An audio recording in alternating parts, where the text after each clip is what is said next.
Good morning. This program is for 6th semester BCom, subject income tax, Coimbatore University, and this is the 13th session. So chapter we are once again discussing in this session is income from house property. Objectives of this session is to understand the calculation of income from house property, that is both let out property and self-occupied property. In the previous presentation, so we have understand the calculation of taxable income from house property, both in case of self-occupied as well as let out property. Once again, so we are discussing one more problems in this session. So let us go for one more problem. So look at the problem. Mr. Suresh owns 3 houses at Ripanpet. From the following particulars, compute taxable income from house property for the assessment year 2021. So there were 3 house properties are given. So house 1, house 2 as well as house 3. So look at the details given. Standard rent, so for first 2 houses are given, and for third house standard rent is not given. Municipal value also for first and second house given, so for third house no value is given. Regarding usage, how the property is used means, first one is let out property, second one let out property, third one self occupied property. So and monthly rent is for first house 12,000 per month and second house 14,000 per month. For third house it's a self occupied house property, that's why so rent received is nil, not given. Municipal tax is 10% of municipal valuation, and as far as first house is concerned, municipal tax is paid by owner, and second house it's paid by tenant. So that's why so second house municipal tax is not allowed as deduction because it is paid by tenant, and for third house so municipal tax is paid by owner, that's why so for first and third house municipal tax is allowed as deduction. Next, vacancy period. Vacancy period is for first house 2 months and second house 1 month. For third house it's not given. Interest on loan for construction. So first house 25,000, second house 30,000, third house 20,000. Collection charges actually paid 500, 600. For third house it's not given. See, collection charges is not concerned to calculation of taxable income, so that's why don't consider collection charges. Next, unrealized rent recovered during the year, so allowed in assessment year 17-18, 20,000 for first house, for second and third house so it's not given. So that's why this should be added back after calculating the taxable income from house property, and before adding this unrealized rent we should deduct standard deductions at 30%. So these are the informations given. So next let us go for solution. First write the title, computation of taxable income from house property for the assessment year 2021. ಈಗ 1 by 1 first ಹೌಸನ್ನು ತೊಗೊಳ್ತೀನಿ ನಾನು. First house is let out property. So details ಏನು ಫಾರ್ಮ್ಯಾಟಲ್ಲಿ ಇದೆಯೋ contents ತೊಗೊಳ್ತಾ ಹೋಗಿ. First municipal value 1 lakhs ಕೊಟ್ಟಿದ್ದಾನೆ, 1 lakhs ತೊಗೊಳ್ಳಿ. Fair rent ಕೊಟ್ಟಿಲ್ಲ, nil. So whichever is highest, so highest ಯಾವುದು ಅಂತ ಹೇಳಿದರೆ 1 lakhs ಆಗುತ್ತೆ. ಸೊ ಈಗ ಆ 1 lakhsನ ನೋಷನಲ್ ರೆಂಟ್ ಅಂತ ತೊಗೊಳ್ಳಿ. ನೆಕ್ಸ್ಟು ಸ್ಟ್ಯಾಂಡರ್ಡ್ ರೆಂಟ್, ಸೊ 1,50,000 ಕೊಟ್ಟಿದ್ದಾರೆ. ಒನ್ಸ್ ಅಗೇನ್ ಕಂಪೇರ್ ಮಾಡಿ, notional rent 1 lakhs, standard rent 1,50,000. So ಈಗ ಯಾವುದು ಲೀಸ್ಟ್ ಇದೆ ನೋಡಿ, 1 lakh or 1,50,000. So least 1 lakhs ಆಗುತ್ತೆ. ಈ ಲೀಸ್ಟ್ ವ್ಯಾಲ್ಯೂನ ನೀವು ಎಕ್ಸ್ಪೆಕ್ಟೆಡ್ ರೆಂಟ್ ಅಂತ ತಗೊಳ್ಳಿ. ನೆಕ್ಸ್ಟು ಆ್ಯಕ್ಚುಯಲ್ ರೆಂಟ್ ತೊಗೊಳ್ಬೇಕು. Actual rent minus unrealised rent. So but ಈ ಪ್ರಾಬ್ಲಮಲ್ಲಿ ಅನ್ರಿಯಲೈಸ್ಡ್ ರೆಂಟ್ ಕೊಟ್ಟಿಲ್ಲ, ರಿಕವರ್ಡ್ ಅನ್ರಿಯಲೈಸ್ಡ್ ರೆಂಟ್ ಕೊಟ್ಟಿದ್ದಾನೆ, ಆಯ್ತಲ್ವಾ. ಸೊ ಅನ್ರಿಯಲೈಸ್ಡ್ ರೆಂಟ್ ತೊಗೊಳ್ಬೇಡಿ. ಆ್ಯಕ್ಚುಯಲ್ ರೆಂಟ್ 12,000 ಪರ್ ಮಂತ್ ಕೊಟ್ಟಿದ್ದಾನೆ. 12,000 ಇಂಟು 12 ಮಂತ್ಸ್ ಅಂದರೆ ನಿಮಗೆ 1,44,000 ಆಗುತ್ತೆ. ಒನ್ಸ್ ಅಗೇನ್ ಈಗ ಕಂಪೇರ್ ಮಾಡಿ, ಎಕ್ಸ್ಪೆಕ್ಟೆಡ್ ರೆಂಟ್ 1 lakhs ಇದೆ, ಆ್ಯಕ್ಚುಯಲ್ ರೆಂಟ್ 1,44,000 ಆಗುತ್ತೆ. ಸೊ ಈಗ ಯಾವುದು ಹೈಯೆಸ್ಟ್ ಇದೆಯೋ ಅದನ್ನು ತೊಗೊಳ್ಳಿ. 1,44,000 ಹೈಯೆಸ್ಟ್ ಆಗುತ್ತೆ, ಅದನ್ನು ತೊಗೊಳ್ಳಿ.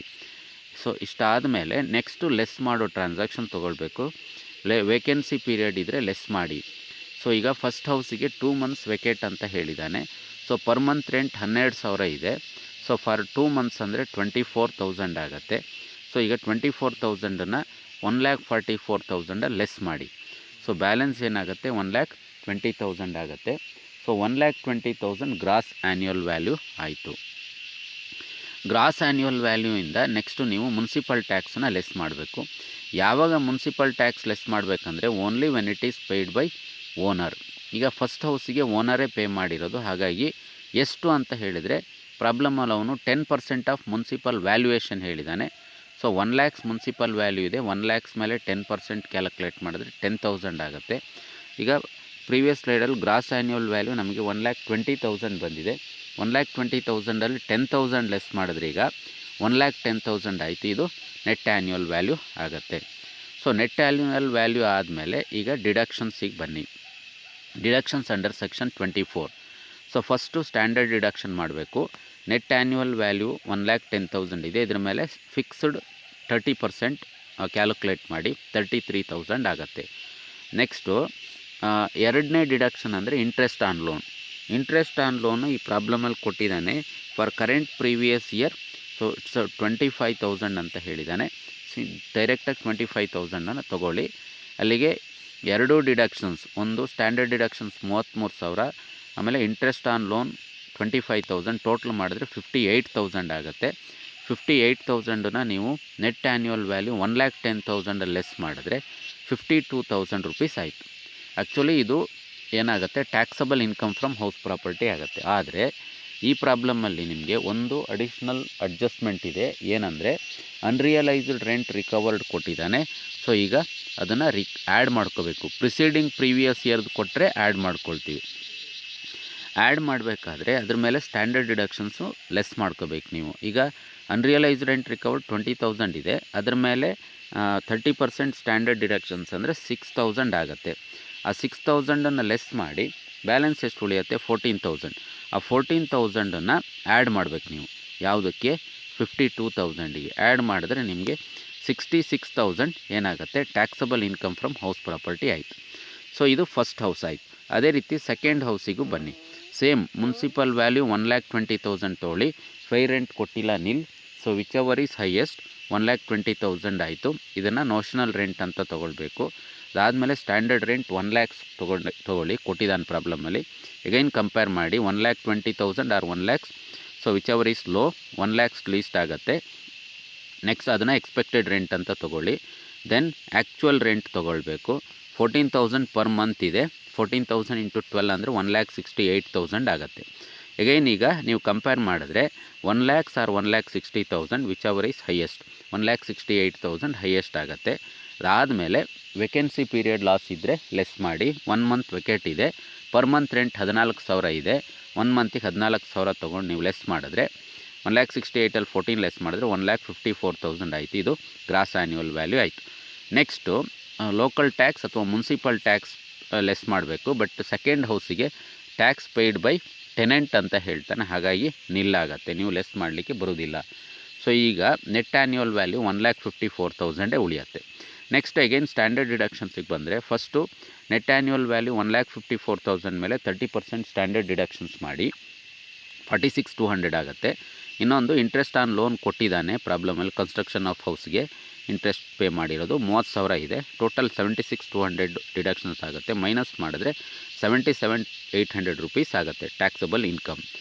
ಆಮೇಲೆ ಇಲ್ಲಿ ಅನ್ರಿಯಲೈಸ್ಡ್ ರೆಂಟ್ ರಿಕವರ್ಡ್ ಕೊಟ್ಟಿಲ್ಲ, ಹಾಗಾಗಿ ನೀವು ಆ್ಯಡ್ ಮಾಡಲಿಕ್ಕಿಲ್ಲ. ನೆಕ್ಸ್ಟು ಥರ್ಡ್ ಹೌಸಿಗೆ ಬಂದರೆ ಸೆಲ್ಫ್ ಆಕ್ಯುಪೈಡ್ ಹೌಸ್ ಪ್ರಾಪರ್ಟಿ. ಹಾಗಾಗಿ ಥರ್ಡ್ ಹೌಸಿಗೆ ನೀವು ಡೈರೆಕ್ಟಾಗಿ ನೆಟ್ ಆ್ಯನ್ಯುವಲ್ ವ್ಯಾಲ್ಯೂ ನಿಲ್ ಅಂತ ತೋರಿಸಿ. ಅದಾದಮೇಲೆ ಡಿಡಕ್ಷನ್ಸ್ ತೊಗೊಳ್ಳಿ. ಒಂದು ಸ್ಟ್ಯಾಂಡರ್ಡ್ ಡಿಡಕ್ಷನ್ಸ್ ಬರುತ್ತೆ, ಬಟ್ ನಿಲ್ಲಾಗುತ್ತೆ, ಯಾಕಂದರೆ ನೆಟ್ ಆ್ಯನ್ಯುವಲ್ ವ್ಯಾಲ್ಯೂ ನಿಲ್ಲಿರೋದ್ರಿಂದ ಸ್ಟ್ಯಾಂಡರ್ಡ್ ಡಿಡಕ್ಷನ್ಸ್ ನಿಲ್ಲಾಗುತ್ತೆ. ಎರಡನೇದು interest on loan. Interest on loan 20,000 ಕೊಟ್ಟಿದ್ದಾನೆ ಥರ್ಡ್ ಹೌಸಿಗೆ, ಸೊ ಅದು ಡಿಡಕ್ಷನ್ಸಿಗೆ ಬರುತ್ತೆ. ಅಲ್ಲಿಗೆ ನಿಲ್ ವ್ಯಾಲ್ಯೂಯಲ್ಲಿ 20,000 ಮೈನಸ್ ಮಾಡಿದ್ರೆ ನಿಮಗೆ -20,000 ಬರುತ್ತೆ. That is taken as loss from house property. So ಇಲ್ಲಿಗೆ 3 ಹೌಸಿನ ಟ್ಯಾಕ್ಸಬಲ್ ಇನ್ಕಮ್ ಕ್ಯಾಲ್ಕುಲೇಷನ್ಸ್ ಆಯಿತು. ಇದಾದಮೇಲೆ ನೀವು ಟೋಟಲ್ ಟ್ಯಾಕ್ಸಬಲ್ ಇನ್ಕಮ್ ಕ್ಯಾಲ್ಕುಲೇಷನ್ ಮಾಡಬೇಕು 3 ಹೌಸ್ ಪ್ರಾಪರ್ಟಿಗೆ. ಸೊ ಫಸ್ಟ್ ಹೌಸ್ ಇನ್ಕಮ್ ಇದೆ 66,000, ಸೆಕೆಂಡ್ ಹೌಸ್ ಟ್ಯಾಕ್ಸಬಲ್ ಇನ್ಕಮ್ ಇದೆ 77,800, ಥರ್ಡ್ ಹೌಸ್ ಲಾಸ್ ಇದೆ -20,000. ಸೊ ಅಡ್ಜಸ್ಟ್ ಮಾಡಿದ್ರೆ ನಿಮಗೆ 1,23,800 ಆಗುತ್ತೆ. ಇದು ಟೋಟಲ್ ಟ್ಯಾಕ್ಸಬಲ್ ಇನ್ಕಮ್ ಆಯಿತು. ಸೊ ಇದು ಈ ಪ್ರಾಬ್ಲಮಿನ ಸೊಲ್ಯೂಷನ್ಸ್ ಆಯಿತು. ಇದೇ ರೀತಿ ಇನ್ನೂ ಒಂದು ಎಕ್ಸಾಮ್ ಕ್ವಶನ್ ಪೇಪರ್ ಪ್ರಾಬ್ಲಮ್ ಇದೆ. ಈಗ ಫಸ್ಟ್ ನಾನು ಹೇಳಿರೋದು ಕ್ವಶನ್ ಪೇಪರ್ ಪ್ರಾಬ್ಲಮ್ಮೇ. ಸೊ ಇದು ಸಹ ಕ್ವಶನ್ ಪೇಪರ್ ಪ್ರಾಬ್ಲಮ್. ಸೊ ಈಗ ಈ ಪ್ರಾಬ್ಲಮ್ ನಾನು ಎಕ್ಸ್ಪ್ಲೈನ್ ಮಾಡ್ತೀನಿ. ಸಿಂಪಲ್ ಪ್ರಾಬ್ಲಮ್ ಇದು. From the following information compute income from house property. So municipal value 3 lakhs ಇದೆ, fair rental value 3,60,000, standard rent 3,20,000 ಇದೆ, ಆ್ಯಕ್ಚುಯಲ್ ರೆಂಟ್ 4 ಲ್ಯಾಕ್ಸ್ ಇದೆ. ಆಯ್ತಲ್ವಾ? That's all. ಇಷ್ಟು ಇನ್ಫಾರ್ಮೇಷನ್ ಇದೆ. ಸೊ ಅನ್ರಿಯಲೈಸ್ಡ್ ರೆಂಟ್ ಒಂದು ಕೊಟ್ಟಿದ್ದಾನಲ್ಲಿ, ಲಾಸ್ಟ್ ಸೆಂಟೆನ್ಸ್ ಇದೆ. So unrealised rent for current previous year ಕೊಟ್ಟಿದ್ದಾನೆ ಇದರಲ್ಲಿ. ಸೊ ಅದನ್ನು ನೀವು ಆ್ಯಕ್ಚುಯಲ್ ರೆಂಟಲ್ಲಿ ಮೈನಸ್ ಮಾಡ್ಕೋಬೋದು. ಸೊ ಈಗ ಫಾರ್ಮ್ಯಾಟ್ ನೋಡಿ. ಫಸ್ಟ್ ಟೈಟ್ಲ್ ಬರೀಬೇಕು, computation of taxable income from house property for the assessment year 2021. First municipal value ತೊಗೊಳ್ಳಿ. ಇದು ಲೆಟ್ಔಟ್ ಪ್ರಾಪರ್ಟಿನೇ, 3 lakhs. Fair rent 3,60,000.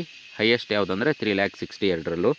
Notional rent ಅಂತ ತೊಗೊಳ್ಳಿ. Then standard rent 3,20,000. ಕಂಪೇರ್ ಮಾಡಿದ್ರೆ 3,60,000 ಆರ್ 3,20,000. ಸೊ ಲೋಯೆಸ್ಟ್ ಯಾವುದಂದರೆ 3,20,000. Next actual rent minus unrealised rent. ಈ ಪ್ರಾಬ್ಲಮಲ್ಲಿ actual rent 4 lakhs ಇದೆ, unrealised rent for current previous year 40,000 ಇದೆ. ಹಾಗಾಗಿ ಇಲ್ಲೇ ಮೈನಸ್ ಮಾಡಬೇಕು. ಸೊ ಲೈಕ್ 3,60,000 ಆಯಿತು. ಎಗೈನ್ ಕಂಪೇರ್ ಮಾಡಿ 3,20,000 or 3,60,000 whichever is highest ಅಂದರೆ 3,60,000 ಹೈಯೆಸ್ಟ್ ಆಗುತ್ತೆ. ಲೆಸ್ ವೇಕೆನ್ಸಿ ಪೀರಿಯಡ್ ಕೊಟ್ಟಿಲ್ಲ, ನಿಲ್. ಸೊ ನಿಮಗೆ ಲೆಸ್ ಮಾಡಿದ್ರೆ ಗ್ರಾಸ್ ಆ್ಯನ್ಯುವಲ್ ವ್ಯಾಲ್ಯೂ 3,60,000 ಬರುತ್ತೆ. ಆಮೇಲೆ ಮುನ್ಸಿಪಲ್ ಟ್ಯಾಕ್ಸ್ 10% ಹೇಳಿದ್ದಾನೆ ಮುನ್ಸಿಪಲ್ ವ್ಯಾಲ್ಯೂಷನ್ ಮೇಲೆ. ಸಪೋಸ್ ಕೊಡಲಿಲ್ಲ ಅಂದರೂ ಸಹ ನೀವು ಮುನ್ಸಿಪಲ್ ವ್ಯಾಲ್ಯೂಷನ್ ಮೇಲೆ ಕ್ಯಾಲ್ಕುಲೇಟ್ ಮಾಡಿ ಪರ್ಸೆಂಟೇಜ್ ಕೊಟ್ಟರೆ. ಸೊ 30,000 ಆಯಿತು. ಸೊ ಲೆಸ್ ಮಾಡಿದ್ರೆ 3,30,000 ಆಯಿತು. ನೆಕ್ಸ್ಟು ಡಿಡಕ್ಷನ್ಸ್, ಒಂದು ಸ್ಟ್ಯಾಂಡರ್ಡ್ ಡಿಡಕ್ಷನ್ಸ್ 30% ಆಫ್ 3,30,000, 99,000 ಆಯಿತು. ನೆಕ್ಸ್ಟು ಇಂಟ್ರೆಸ್ಟ್ ಆನ್ ಲೋನ್ ಕೊಟ್ಟಿಲ್ಲ, ಅಲ್ಲಿಗೆ ಟೋಟಲ್ ಡಿಡಕ್ಷನ್ಸ್ 99,000. ಲೆಸ್ ಮಾಡಿ 3,30,000 ಮೈನಸ್ 99,000. ಸೊ 2,31,000 ಆಗುತ್ತೆ. That is called as taxable income from house property. So ಈ ರೀತಿ ನೀವು ಈ income from house property calculations ಮಾಡಬೇಕು. So that's all about this session. Thank you.